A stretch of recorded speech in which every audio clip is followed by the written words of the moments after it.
We've all been there. Right. That feeling of like, where did the day go? Yeah. It's like time just slips away. It really does. And what's so interesting about time management is that we all have the same 24 hours.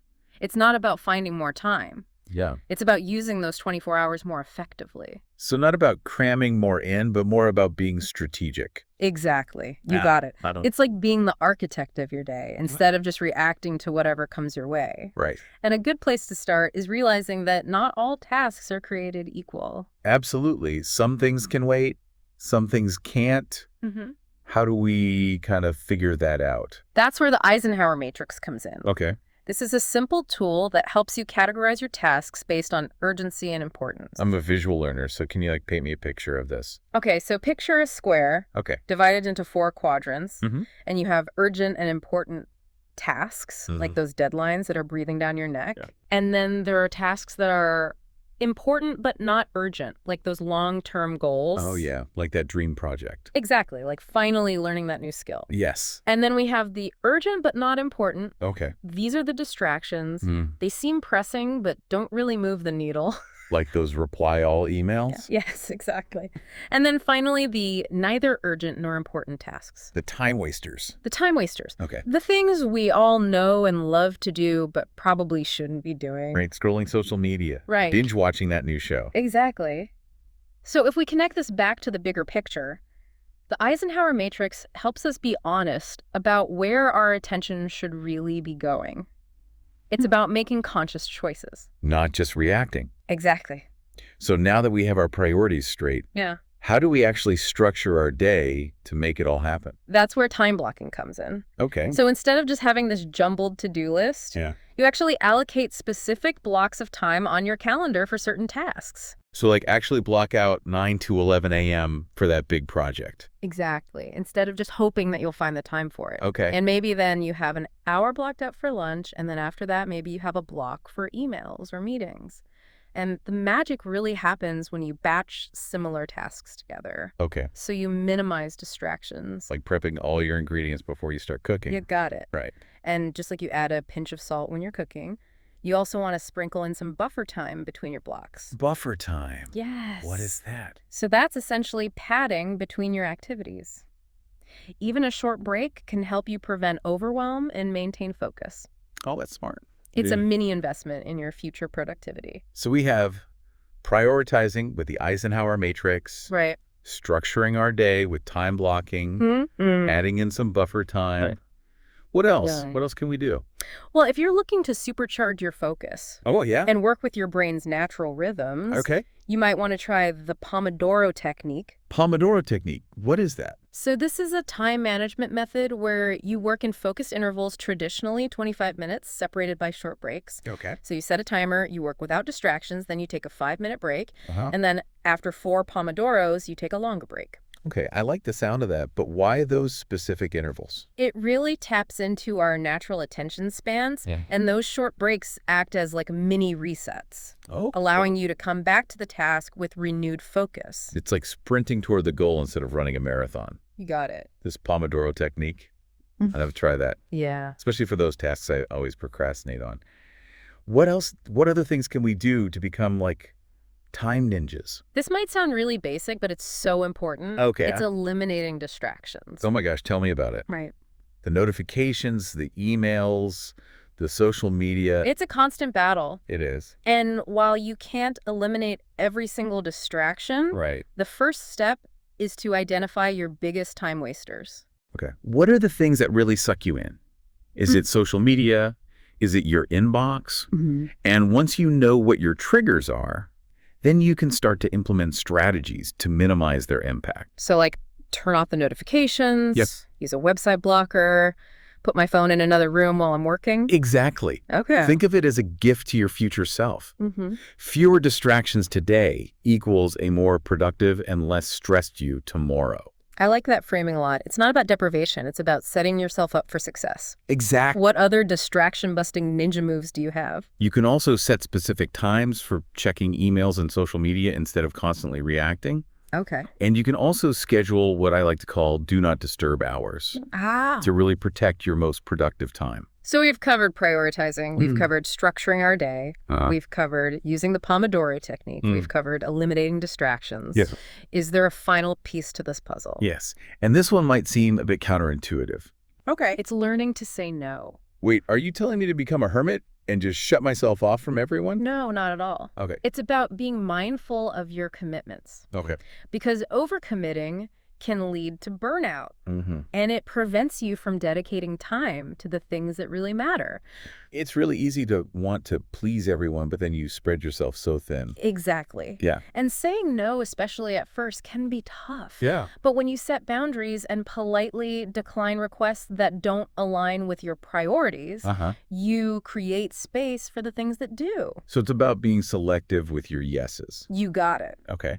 It's saying yes to the things that matter. Mm-hmm. Saying no is an act of self-care I like that. and a fundamental step in mastering your time. It's really empowering when you think about it that way. It's like taking control, aligning your choices with your values. It's about honesty, Yeah. both with yourself and others, Right. about your capacity and priorities. This is fantastic advice. This makes so much sense. I love it. But how do we get better at saying no without feeling guilty or worrying about disappointing people? Well, it's a process. It takes practice. Okay. Start by being clear about your own goals and priorities. Mhm. This will give you a framework for evaluating requests and making decisions that align with your vision. If you don't know where you're going, it's easy to get pulled in every direction. Exactly. And when you do have to decline a request, Mhm. be polite but firm. Okay. You don't need to over-explain or make excuses. Right. Simply state your reason and move on. That's really important advice. It's about setting those healthy boundaries, Yes. respecting your own time and energy. Exactly. And the more you practice, the easier it becomes. You'll start to feel more confident in your decisions Mhm. and less obligated to say yes to everything. I can already feel the weight lifting off my shoulders just thinking about this. Right. It's a good feeling. It is. So we've covered a lot of ground today, from prioritizing tasks to the Pomodoro technique to the power of saying no. We have. It's amazing how these simple strategies Right. can have such a huge impact. They really can. Time management isn't about finding more hours in the day. Right. It's about making conscious choices Right. about how we use the time that we have. It's Yeah. about maximizing our focus and energy to achieve our goals. And isn't that what we all want? Exactly. It's really interesting how we've been talking about these really practical techniques, Yeah. but I'm wondering about the mental side of things. Like, Mm-hmm. is it all about willpower and discipline? Or is there something else at play here? It's really fascinating because our brains can actually sabotage Oh, our time management intentions. really? Yeah, we fall prey to all sorts of cognitive biases. Spill the tea. Yeah. What are these brain tricks that are messing us up? Well, one of them is the planning fallacy. Huh. We consistently underestimate how long things will take. Oh my gosh, I am the queen of that. Like, Yeah. always thinking I can squeeze in one more thing. Yeah, and it leads to that feeling overwhelmed, constantly behind. Yeah. And then there's procrastination, which is Mhm. often fueled by fear of failure or perfectionism. Procrastination is my frenemy. Like, Yeah. we have a love-hate relationship. Yeah. Any tips for breaking up with procrastination? Setting a deadline Oh. can be really helpful, even if it's just a deadline for yourself. Like tricking your brain. Exactly. Right there. That external pressure can be the nudge we need. Right. And of course, we can't forget about distractions. Oh, that's Our brains crave novelty and stimulation. a tug of war for our attention. It really is. So this raises a really important question. How can we design our environment Okay. to support focus Right. Because instead of, rather than constantly battling these distractions? yeah, it's exhausting. We've talked about things like muting notifications, Right. setting boundaries with technology, but it's an ongoing practice. Right. Like, we're creating a mental sanctuary Yes. to actually get things done. Mm-hmm. But you know what's coming up for me is that time management isn't just about productivity Mm-hmm. and checking things off a list. Yeah, It's about our well-being, too. absolutely. You're right. It's so crucial because if we're constantly stressed and overwhelmed, Yeah. it's really hard to enjoy life. Exactly. It's- Even if we're being productive. Right. So effective time management allows us to create space Mm-hmm. for the things that really matter. It's about finding that balance Exactly. between work and life. It is. It's about designing a life that feels fulfilling and meaningful, Yeah. not just busy and overloaded. So how do we do that? Like, how do we weave well-being into our approach to time management? Well, it starts with being mindful of our energy levels. Okay. We're not machines. Yeah. Our energy fluctuates throughout the day. Mhm. So scheduling our most demanding tasks Yeah. or when we're most alert can make a big difference. Yeah, I'm definitely a morning person, so I try to do all my most challenging work Yes, before the afternoon. that's a great strategy. And it's equally important to schedule breaks, downtime, Even if it's just for a few minutes. even for a few minutes. Right. Because giving ourselves permission to rest and recharge Yes. is an investment in our long-term productivity. You can't pour from an empty cup. Exactly. Right. And self-care isn't just about taking breaks. Okay. It's also about making time for activities that bring us joy, Yes. nourish our souls, Mm-hmm. whether that's spending time with loved ones, pursuing hobbies, Right. being in nature. Those things might not be productive in the traditional sense. Right. But they're so important for our overall well-being. They really are. And when we're talking about well-being, we can't forget about sleep. Sleep. Oh my gosh. Yes. It's fundamental. I am a firm believer in the power of sleep. It's so important. Because when I'm sleep deprived, I'm just useless. Yeah, I think that's true for most of us. Most adults need between 7 and 9 hours of quality sleep per night. Mm-hmm. And we can improve our sleep quality Okay. by establishing a consistent sleep schedule, creating a relaxing bedtime routine, and avoiding caffeine and alcohol before bed. So important. It makes such a difference. It really does. Mm-hmm. So as we wrap up this part of our conversation on time management and well-being, it's really important to remember that it's a journey, Oh, yeah. not a destination. It's so easy to strive for perfection, It is. but it's about progress, not perfection. Absolutely.